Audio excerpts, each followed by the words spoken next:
வணக்கம். நாம் முன்னோர்கள் விட்டு சென்ற வர்ம புள்ளி பார்த்துட்டு வரோம். 108 வர்மம். இன்று நாம் பார்க்க போகிறது 64வது வர்மம், பதைப்பு வர்மம். இது எங்கே இருக்குன்னு பார்ப்போமா? சரி, இப்போ எழுந்து நின்றுட்டேன்.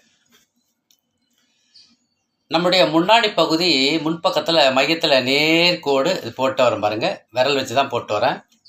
இங்கே வரும்போது இது உந்தி தொப்புள் வந்துருச்சு.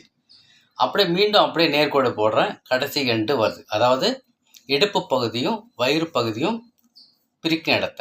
இந்த கடைசி பகுதி வந்துட்டோமா, இந்த பிரிக்கிற இடத்த வந்துட்டோமா. இங்கிருந்து வலது பக்கம் 4 விரல் தள்ளி, இங்கிருந்து இடது பக்கம் 4 விரல் தள்ளி. எப்படின்னா இப்படி வைக்கிறோம், இப்படி வைக்கிறோம். சரிங்களா? வச்சுட்டு இந்த 2 விரல் பெரு விரல் வச்சுட்டு பாருங்கள், மற்ற நம்ம 4 விரல் வந்து மடிச்சிட்டோம். மடிச்சுட்டு அப்படியே வெளிச்சுழற்சி பண்ணுற பாருங்க. 1 2 3 4 5 அப்படின்னு ஒரு 18 எண்ணிக்கையில் வெளிச்சுழற்சி பண்ணிட்டு, அதே ஒரு 18 எண்ணிக்கையில் விட்டு விட்டு அழுத்திட்டு, மேலிருந்து கீழே ஒரு 9 முறை தடவல் கொடுத்துட்டு, உள்பக்கத்துலேருந்து வெளிப்பக்கமாக ஒரு 9 முறை தடவல் தரணும். இதாங்க அந்த பயிற்சி. வெளிச்சுழற்சி, விட்டு விட்டு அழுத்துதல், தடவல். சரிங்களா?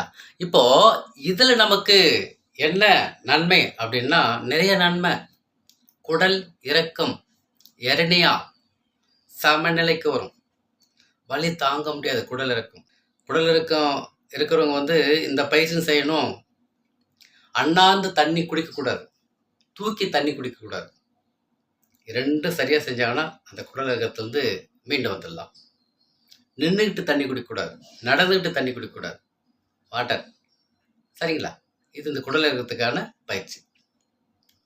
இந்த புள்ளி ஆண்மை குறைவுக்கும் சீராக்கும் ஆண்களுக்கு. அதோட நரம்பு தளர்ச்சிக்கு இந்த புள்ளி சிறந்த புள்ளிங்க. நரம்பு தளர்ச்சி இப்படி கை ஆடும் சில இருக்கு, அதுக்கு இந்த புள்ளியை இயக்கும்போது சமநிலை ஆகும், சீராகும். பெண்களுக்கு பெரும்பாடு இரத்தப்போக்கு, அது சமநிலைக்கு வரும். வெள்ளைப்படுதல் சமநிலைக்கு போகும். வெள்ளைப்படுதல் வந்து மீண்டு வந்துடலாம்.